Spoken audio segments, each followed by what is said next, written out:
अस्सलाम वालेकुम। ये औरत जो है ना, ये अफजल जिले से कड़ा लेके जो है ना फरार हो गई है।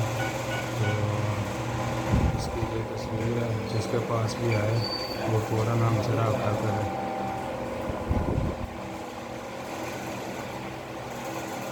ये कड़ा इसको दिखाया है, इसने हाथ पे डाल लिया ये कड़ा, और भाई साहब को जो है ना बातों में लगा दिया।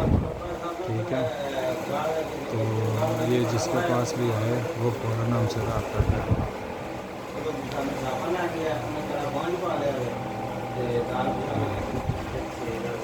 ये औरत है, बार बार देख रही है क्योंकि मुझे देखने में।